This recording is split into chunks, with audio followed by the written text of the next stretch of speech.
की वो रहस्यमयी और खौफनाक रात। घड़ी में जैसे ही रात के 12 बजे पूरे शहर की बिजली अचानक से काट दी गई। चारों ओर घना और डरावना अंधकार छा गया। सड़कों पर सन्नाटा था और जगन्नाथ मंदिर को पूरी तरह से अंधेरे में बंद कर दिया गया था। मंदिर के मुख्य पुजारी अपनी आंखों पर कई परतों वाली गहरी पट्टी बांधे और हाथों में मोटे दस्ताने पहने हुए मंदिर के मुख्य गर्भगृह की ओर बढ़ रहे थे। उनका शरीर कांप रहा था क्योंकि वे कोई साधारण अनुष्ठान नहीं करने जा रहे थे। उनके हाथों में आने वाला था ब्रह्मांड का सबसे बड़ा और खौफनाक रहस्य, ब्रह्म पदार्थ, जिसे भगवान श्री कृष्ण का धड़कता हुआ दिल कहा जाता है। ये वो रात थी जब भगवान जगन्नाथ अपना शरीर बदलते हैं, जिसे नव कलेवर कहा जाता है। लेकिन क्या आपने कभी सोचा है कि ऐसा क्या है उस धड़कते हुए दिल में, जिसे देखने या नंगे हाथों से छूने पर इंसान की तुरंत मौत हो जाती है? साल 1558 में जब क्रूर अफगान जनरल काला पहाड़ ने इस मंदिर को तोड़ने के लिए अपनी विशाल मुगल सेना के साथ हमला किया, तो अचानक सूरज की रोशनी क्यों गायब हो गई और मंदिर से निकली उस भयानक रोशनी ने सैनिकों को कैसे अंधा कर दिया? सवालों की झड़ी। पुरी का जगन्नाथ मंदिर सिर्फ एक तीर्थ स्थल नहीं, बल्कि अनगिनत रहस्यों की एक चुप और खौफनाक दुनिया है। आखिर क्यों इस मंदिर के शिखर पर लगा ध्वज हमेशा हवा की विपरीत दिशा में उड़ता है? क्यों मंदिर के ऊपर लगा सुदर्शन चक्र आप किसी भी दिशा से देखें ऐसा लगता है मानो वो सीधा आप ही को घूर रहा हो? और मंदिर के प्रवेश द्वार पर मौजूद 22 सीढ़ियों में से उस तीसरी सीढ़ी का क्या रहस्य है, जिस पर पैर रखते ही इंसान के सारे पुण्य शून्य हो जाते हैं और उसे सीधे यमलोक जाना पड़ता है? इससे भी ज्यादा रोंगटे खड़े कर देने वाली बात यह है कि 500 साल पहले लिखी गई एक रहस्यमयी किताब भविष्य मालिका में इस मंदिर और दुनिया को लेकर जो खौफनाक भविष्यवाणियां की गई थीं, जैसे कोरोना महामारी का आना, मंदिर के झंडे में आग लगना और सुदर्शन चक्र का टेढ़ा होना, वे सारी की सारी सच कैसे साबित हो गई? क्या ये मंदिर गुरुत्वाकर्षण और विज्ञान के सभी नियमों को चुनौती देता है? ये सिर्फ एक मंदिर नहीं है मित्रों, ये एक ऐसा तीर्थ है जहां धर्म, विज्ञान, वास्तु और चमत्कार चारों एक साथ हाथ बांधे खड़े हैं। जहां श्रद्धा सिर्फ पूजा नहीं, बल्कि ऐसे रहस्यों से सामना करने की तैयारी है जो आपके होश उड़ा देंगे। तो क्या आप तैयार हैं एक ऐसे सफर के लिए जहां हर अध्याय आपको चौंकाएगा, हर रहस्य आपके विश्वास को चुनौती देगा और हर जवाब एक नए सवाल को जन्म देगा? अगर हाँ, तो इस वीडियो को अभी लाइक करें, चैनल को सब्सक्राइब करें और कमेंट बॉक्स में पूरी श्रद्धा के साथ जय जगन्नाथ जरूर लिखें। अध्याय 1, नव कलेवर और धड़कते दिल का खौफनाक रहस्य। हिंदू धर्म में भगवान जगन्नाथ का मंदिर दुनिया का एकमात्र ऐसा मंदिर है जहां भगवान आज भी जीवित रूप में बसते हैं। जब मनुष्य का शरीर बूढ़ा हो जाता है तो आत्मा नया शरीर धारण करती है। ठीक उसी तरह हर 12 साल में भगवान जगन्नाथ, बलभद्र और देवी सुभद्रा की काष्ठ की मूर्तियों को बदला जाता है और पुरानी मूर्ति से भगवान की आत्मा निकालकर नई मूर्ति में स्थापित की जाती है। इस अत्यंत गुप्त और खौफनाक अनुष्ठान को नव कलेवर कहा जाता है। जब 15 जून 2015 को ये अनुष्ठान हुआ तो पुरी में कर्फ्यू जैसा माहौल बना दिया गया था। चप्पे चप्पे पर सीआरपीएफ के जवान तैनात थे और किसी भी बाहरी व्यक्ति का मंदिर के अंदर जाना सख्त मना था। पूरे शहर की बिजली काट दी गई थी ताकि गलती से भी कोई उस ब्रह्म पदार्थ को न देख ले। इस काम को करने वाले पुजारियों का खानदान सदियों से यही कार्य करता आया है। उनकी आंखों पर गहरी पट्टियां और हाथों में मोटे दस्ताने इसलिए पहनाए जाते हैं ताकि वे उसे ना देख सके, ना ही सीधे त्वचा से महसूस कर सके। मान्यता है कि ये ब्रह्म पदार्थ या श्री कृष्ण का हृदय अत्यंत शक्तिशाली है और इससे लगातार एक रहस्यमयी दिव्य ऊर्जा निकलती रहती है। इसे हाथों में लेने पर पुजारियों को ऐसा महसूस होता है जैसे उनके हाथों में कोई जीवित खरगोश उछल रहा हो या कोई चीज जोर जोर से धड़क रही हो। 2015 के नव कलेवर के दौरान एक भयानक घटना घटी थी। एक पांडे ने उस ब्रह्म तत्व को स्पर्श कर लिया था, जिसके बाद वो तुरंत ही बेहोश हो गया और जब उसकी आंख खुली तो वो मानसिक रूप से पूरी तरह से अस्थिर, पागल हो चुका था। क्या है ब्रह्म पदार्थ का वैज्ञानिक रहस्य? प्रसिद्ध भारतीय आर्कियोलॉजिस्ट प्रवीण मोहन के अनुसार श्री कृष्ण सिर्फ एक इंसान नहीं बल्कि एक सुप्रीम बीइंग थे। उनके मुताबिक ये ब्रह्म पदार्थ या श्री कृष्ण का दिल असल में एक आर्क रिएक्टर जैसी तकनीक हो सकती है जो एक भयंकर स्तर की ऊर्जा उत्पन्न करता है। उन्होंने एक चौंकाने वाला तर्क दिया कि आखिर क्यों जगन्नाथ जी की मूर्तियों को हमेशा नीम की लकड़ी से ही बनाया जाता है। इसका वैज्ञानिक कारण यह है कि लकड़ी बिजली को कंडक्ट नहीं करती, जिस कारण वो ब्रह्म पदार्थ से निकलने वाली असीमित इलेक्ट्रोमैग्नेटिक एनर्जी को रोक लेती है और इंसानों को इसके रेडिएशन से बचाती है। आज से करीब 50 साल पहले एक व्यक्ति ने यह दावा किया था कि उसने इस रहस्यमयी हृदय को देखा है। उसने बताया कि वो हृदय चांदी की तरह तरल रूप में बह रहा था और यही तरल उस लकड़ी को अंदर ही अंदर कमजोर कर देता है, जिस कारण हर 12 साल में मूर्तियों को बदलना अनिवार्य हो जाता है। उसने ये भी बताया कि जब इस ब्रह्म पदार्थ को रोशनी में लाया गया तो ये एक चक्र की तरह तेजी से घूमने लगा और इसमें भयंकर कंपन होने लगा। यानी कि जब इसे रोशनी मिलती है तो ये अत्यधिक सक्रिय हो जाता है, जो कि खतरनाक साबित हो सकता है। यही सबसे बड़ा कारण है कि नवकलेवर की रात पूरे शहर को अंधेरे में डुबो दिया जाता है। अध्याय 2, श्री कृष्ण की मृत्यु और जगन्नाथ मूर्ति का अलौकिक जन्म। आखिर ये ब्रह्म पदार्थ जगन्नाथ मूर्ति में आया कहां से? इसके पीछे 5000 साल पुरानी महाभारत काल की एक अत्यंत ही दुखद और रहस्यमयी कथा छिपी है। महाभारत युद्ध के पश्चात चारों तरफ केवल लाशें ही पड़ी थीं। कौरवों के पूर्ण विनाश ने माता गांधारी को अंदर तक झकझोर दिया था। अपने 100 पुत्रों के शव देखकर गांधारी ने इस महाविनाश का दोषी भगवान श्री कृष्ण को माना। उनके अनुसार अगर श्री कृष्ण चाहते तो ये युद्ध रोक सकते थे, परंतु उन्होंने ऐसा नहीं किया। इसी क्रोध की ज्वाला में जलते हुए गांधारी ने श्री कृष्ण को एक खौफनाक श्राप दिया।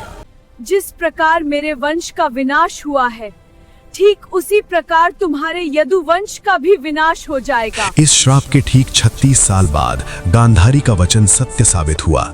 एक दिन जब श्री कृष्ण एक घने जंगल में एक पेड़ के नीचे विश्राम कर रहे थे, तब जरा नामक एक बहेलिये ने उनके पैर के अंगूठे में चमकते हुए मणि को हिरण की आंख समझकर दूर से एक विषैला तीर चला दिया।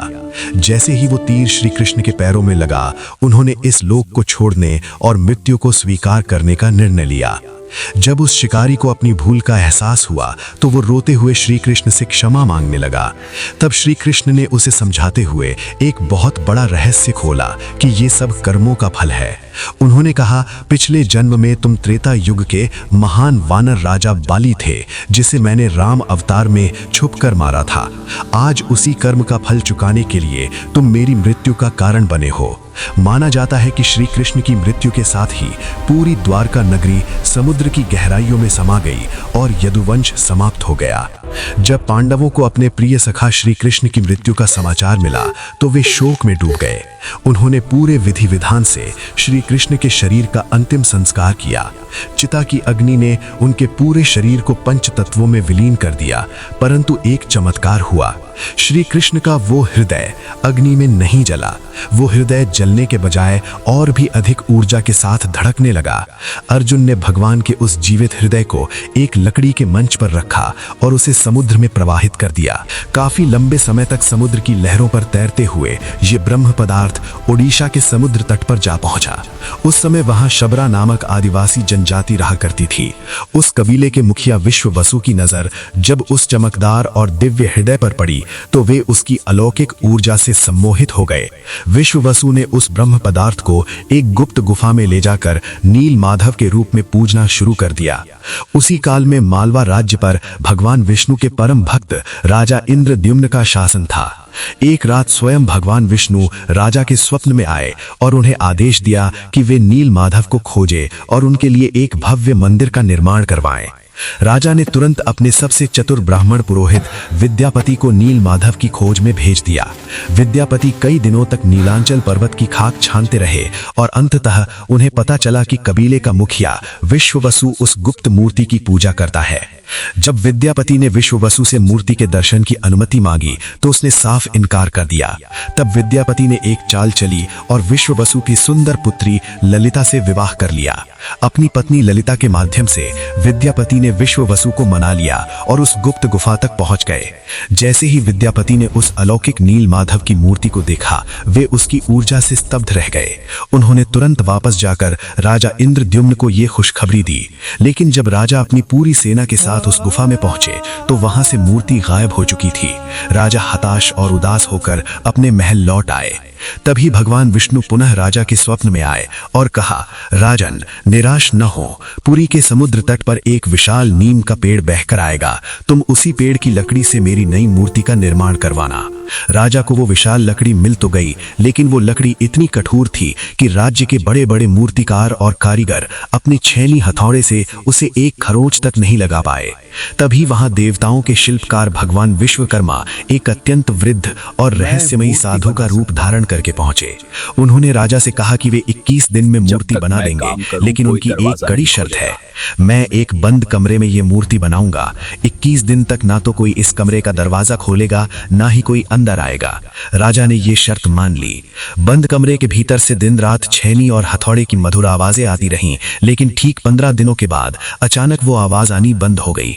राजा की पत्नी रानी गुंडीचा घबरा गई। उन्हें लगा कि बिना अन्न जल के वो बूढ़ा कारीगर कहीं अंदर मर तो नहीं गया। रानी के अत्यधिक जिद करने पर राजा इंद्रद्युम्न को मजबूरन वो दरवाजा खोलना पड़ा, लेकिन जैसे ही दरवाजा खुला, सभी के पैरों तले जमीन खिसक गई। वो वृद्ध कारीगर वहां से गायब हो चुका था और कमरे में केवल 3 अधूरी मूर्तियां रखी हुई थीं।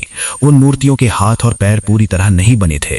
राजा को अपनी भूल पर बहुत पश्चाताप हुआ, परंतु तभी मूर्ति के भीतर से एक दिव्य आकाशवाणी हुई, राजन, शोक मत करो, यही मेरा वास्तविक स्वरूप है। श्री कृष्ण का वो हृदय ब्रह्म पदार्थ इसी मूर्ति के भीतर स्थापित कर दो। और इसी प्रकार उन अधूरी मूर्तियों को ही भगवान जगन्नाथ, उनके बड़े भाई बलराम और बहन देवी सुभद्रा के रूप में आज तक पूजा जाता है। अध्याय 3। भविष्य मालिका की खौफनाक और सच्ची भविष्यवाणियां। जगन्नाथ मंदिर का रहस्य सिर्फ अतीत से नहीं, बल्कि हमारे डरावने भविष्य से भी जुड़ा है। ओडिशा के महान संत और भगवान जगन्नाथ के परम भक्त आचार्य महाप्रभु अच्युतानंद ने आज से लगभग 500 साल पहले एक रहस्यमयी और दिव्य ग्रंथ लिखा था, जिसे भविष्य मालिका कहा जाता है। ओडिया भाषा और कविता के रूप में लिखे गए इस ग्रंथ में कलयुग के अंत और दुनिया के महाविनाश को लेकर ऐसी सटीक भविष्यवाणियां की गई हैं, जिन्हें देखकर आज के आधुनिक वैज्ञानिक भी खौफ में है। आइए जानते हैं भविष्य मालिका की उन भविष्यवाणियों को जो जगन्नाथ मंदिर से जुड़ी हैं और हमारी आंखों के सामने सच साबित हो चुकी हैं। नंबर 1, कोरोना महामारी की सटीक भविष्यवाणी। लगभग 4 साल पहले इस किताब की एक पंक्ति इंटरनेट पर आग की तरह फैल गई थी। अच्युतानंद जी ने 500 साल पहले लिखा था, नाना रोग आसिबा, गोटे बड़ा व्याधि, लोका घरे रही, बाहर को ना जिबा। अर्थात अनेकों रोग आएंगे, एक बहुत बड़ी महामारी फैलेगी, लोग अपने घरों के अंदर बंद रहेंगे और बाहर नहीं निकल पाएंगे। ये पंक्तियां सीधे तौर पर 2020 की कोविड-19 महामारी और ग्लोबल लॉकडाउन की ओर इशारा करती हैं, जिसे देखकर विद्वान भी हैरान रह गए थे। नंबर 2, जगन्नाथ मंदिर के ध्वज में आग लगना। भविष्य मालिका में स्पष्ट लिखा गया था कि जब मंदिर के शिखर पर लगे ध्वज में आग लगेगी तो वो कलयुग के भयानक अंत का भयानक संकेत होगा। और ठीक ऐसा ही हुआ। 19 मार्च 2020 को पापनाश एकादशी के दिन मंदिर परिसर में एक अखंड महादीप जलाया गया था।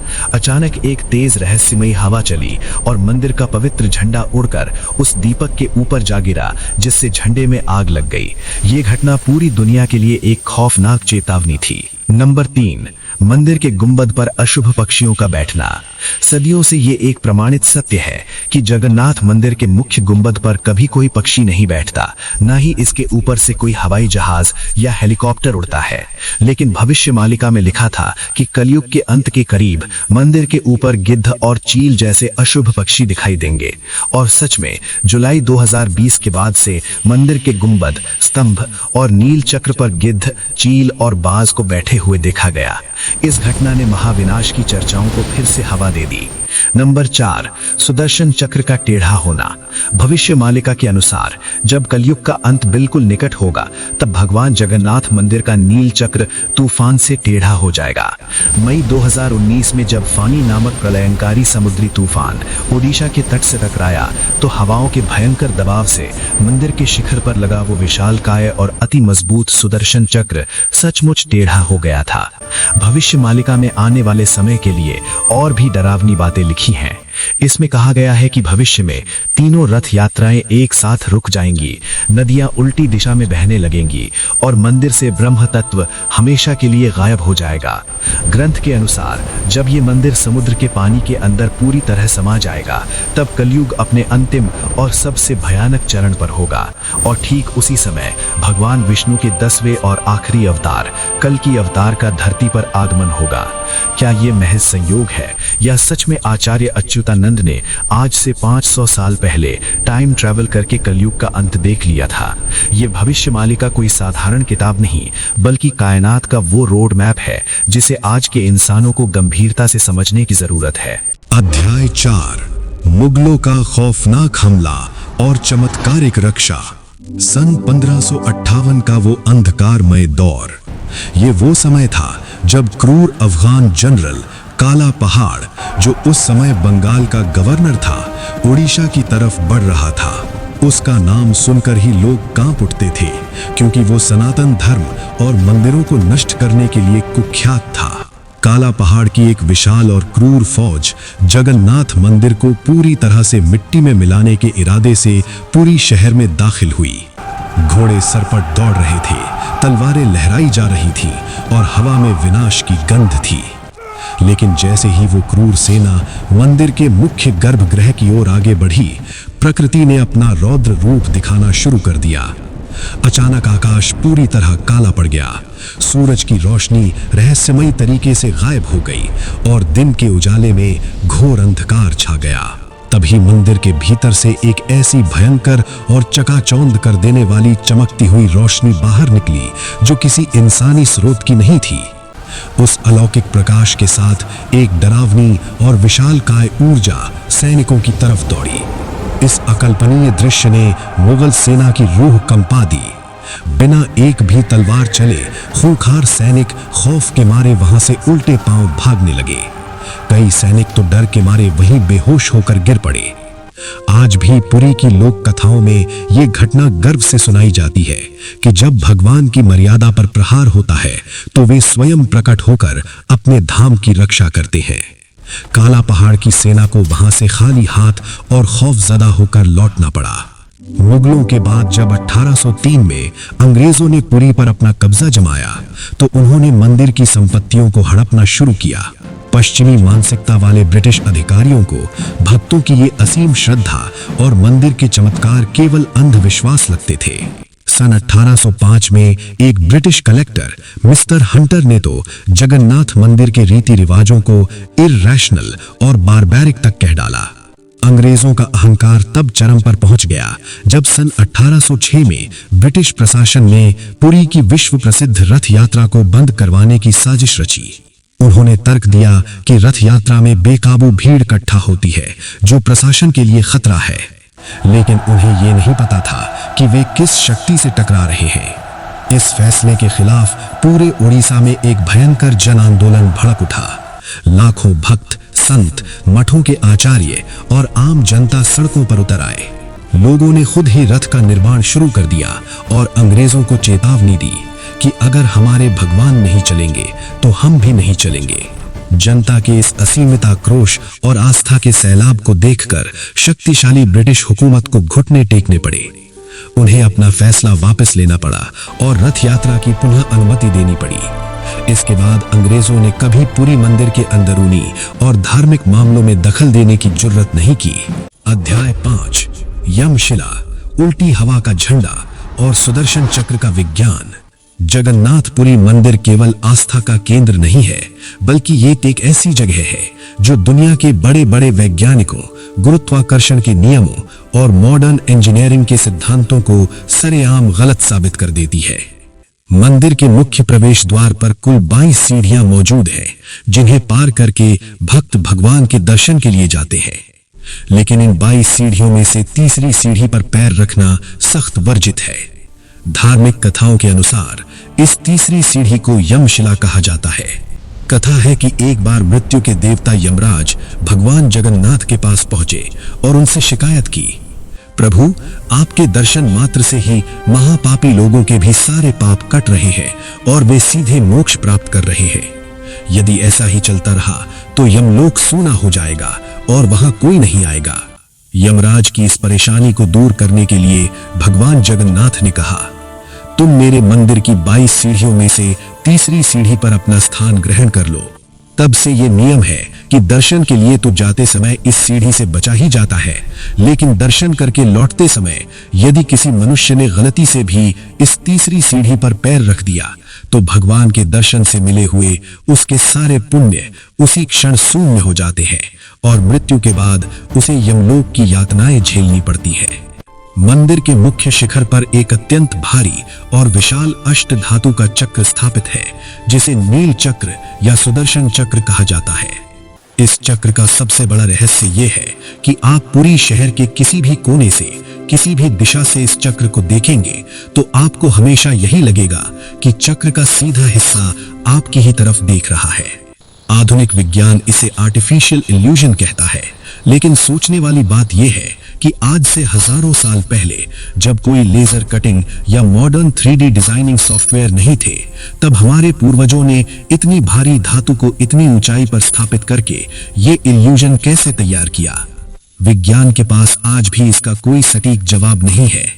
भक्तों का मानना है कि ये साक्षात श्री कृष्ण का सुदर्शन चक्र है, जिसे उन्होंने अपने धाम और दुनिया की रक्षा के लिए मंदिर के सबसे ऊंचे शिखर पर स्थापित किया है। विज्ञान कहता है कि हवा जिस दिशा में चलती है, चीजें उसी दिशा में उड़ती हैं, लेकिन जगन्नाथ मंदिर के शिखर पर लगा विशाल ध्वज हमेशा हवा के विपरीत दिशा में लहराता है। ये प्रकृति के सबसे बुनियादी नियम का सीधा उल्लंघन है, जिसे आज तक कोई एरोडायनेमिक एक्सपर्ट नहीं समझा पाया। साथ ही पिछले 800 सालों से ये एक अटूट नियम है कि मंदिर का एक पुजारी हर रोज शिखर पर चढ़कर इस झंडे को बदलता है। ये चढ़ाई किसी भी सुरक्षा उपकरण के बिना की जाती है। माना जाता है कि अगर एक भी दिन इस झंडे को बदलने की प्रक्रिया चूक गई तो मंदिर के कपाट अगले 18 सालों के लिए हमेशा के लिए बंद कर दिए जाएंगे। अध्याय 6, दुनिया की सबसे बड़ी और रहस्यमयी रसोई। जगन्नाथपुरी मंदिर की रसोई दुनिया की सबसे विशाल और सबसे चमत्कारी रसोई है। इस रसोई में घटित होने वाले चमत्कार विज्ञान के थर्मोडायनेमिक्स के सारे नियमों को जलाकर राख कर देते हैं। इस रसोई में भगवान का महाप्रसाद बनाने के लिए मिट्टी के 7 बर्तनों को एक के ऊपर एक रखा जाता है। भोजन पकाने के लिए केवल पारंपरिक लकड़ी के चूल्हे का उपयोग किया जाता है। अब विज्ञान और साधारण तर्क ये कहता है कि जो बर्तन आग के सबसे करीब यानी सबसे नीचे होगा, उसका खाना सबसे पहले पकना चाहिए। लेकिन जगन्नाथपुरी में ऐसा नहीं होता। यहाँ एक ऐसा चमत्कार होता है जिसे देखकर बड़े बड़े शेफ और वैज्ञानिक सिर पकड़ लेते हैं। सबसे ऊपर रखे 7वें बर्तन का खाना सबसे पहले पकता है, उसके बाद 6वें का, फिर 5वें का और सबसे आखिर में सबसे नीचे रखे बर्तन का खाना पकता है।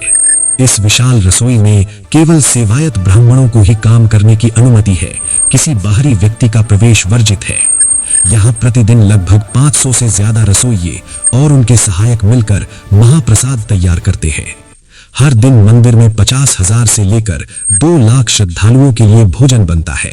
लेकिन इसका सबसे बड़ा रहस्य ये है कि ये महाप्रसाद चाहे 50,000 लोग खाएं या 2 लाख लोग, ये कभी भी एक दाना कम नहीं पड़ता। और जैसे ही दिन समाप्त होता है और मंदिर के कपाट बंद होने का समय आता है, सारा का सारा महाप्रसाद अपने आप समाप्त हो जाता है। कभी भी एक दाना व्यर्थ नहीं जाता। भक्तों की अटूट मान्यता है कि स्वयं माता लक्ष्मी प्रतिदिन अदृश्य रूप से इस रसोई में आती हैं और रसोइयों को ये अंतः प्रेरणा देती है कि आज कितने भक्तों के लिए प्रसाद तैयार करना है। एक और चौंकाने वाला तथ्य ये है कि जहां इतने बड़े पैमाने पर अनाज, मसाले और सब्जियां काटी पकाई जाती हैं, वहां आमतौर पर तेज गंध, मक्खियां या अशुद्धि होनी चाहिए। लेकिन जगन्नाथ मंदिर की इस रसोई में ना तो कभी कोई दुर्गंध आती है और ना ही आज तक किसी ने वहां एक भी मक्खी देखी है। 18वीं सदी में मराठा शासनकाल के दौरान की एक मशहूर घटना है। एक घमंडी अधिकारी ने इस रसोई के इस चमत्कार को अंधविश्वास ठहराया। उसने इस सच्चाई को परखने के लिए जानबूझकर बर्तनों की संख्या और पकाने की विधि में हस्तक्षेप करने का आदेश दिया। लेकिन उस दिन भी जो हुआ, उसने उस अधिकारी का सारा घमंड चूर चूर कर दिया। सारी छेड़छाड़ के बावजूद उस दिन भी महाप्रसाद बिल्कुल सटीक मात्रा में बना, न एक दाना कम न एक दाना ज्यादा, और उसी क्रम में ऊपर का बर्तन सबसे पहले पका। इस अचूक चमत्कार को अपनी आंखों से देखने के बाद उस अधिकारी ने हाथ जोड़ लिए और कसम खाई कि वो भविष्य में कभी भी भगवान के इस रसोई घर में हस्तक्षेप नहीं करेगा। कभी कभी हमारे जीवन और इस ब्रह्मांड में कुछ चीजें ऐसी होती हैं जिन्हें ना तो किसी लॉजिक से समझा जा सकता है और ना ही किसी वैज्ञानिक लैब में परखा जा सकता है। पुरी का ये श्री जगन्नाथ मंदिर कोई ईंट और पत्थर से बना साधारण ढांचा नहीं है। इसका हर पत्थर, हर कोना और यहाँ उड़ने वाली हवा का हर झोंका हमें एक ऐसी दुनिया में ले जाता है जहाँ भक्ति और बुद्धि, विज्ञान और विश्वास, संघर्ष और समाधान सब एक साथ एक ही रथ पर चलते हैं। भगवान जगन्नाथ केवल एक देव नहीं बल्कि एक चेतना है। वे हमें ये सिखाते हैं कि जब आधुनिक विज्ञान की सारी मशीनें और सिद्धांत चुप हो जाते हैं, तब वहां से श्रद्धा बोलना शुरू करती है। ये मंदिर एक जीता जागता प्रमाण है कि ईश्वरीय सत्ता हमारी सोच की सीमाओं से बहुत आगे है। तो अब सवाल ये है कि क्या ये सब जो आपने सुना वे केवल और केवल भौगोलिक संयोग हैं, या सच में कहीं ना कहीं कोई ऐसी सुप्रीम असीमित शक्ति है जो इन सब अजूबों को नियंत्रित और संचालित कर रही है? आप क्या मानते हैं? क्या आपने कभी खुद मंदिर में जाकर इन रहस्यों की उस अलौकिक ऊर्जा को महसूस किया है? अगर ये वीडियो आपको सिर्फ एक जानकारी नहीं बल्कि आस्था से रहस्य तक की एक यात्रा लगी हो, तो इस वीडियो को अपने दोस्तों और परिवार के साथ जरूर शेयर करें। हमारे चैनल को सब्सक्राइब करना ना भूलें ताकि हम आपके लिए सनातन धर्म के ऐसे ही अचूक रहस्य लाते रहें। जय जगन्नाथ।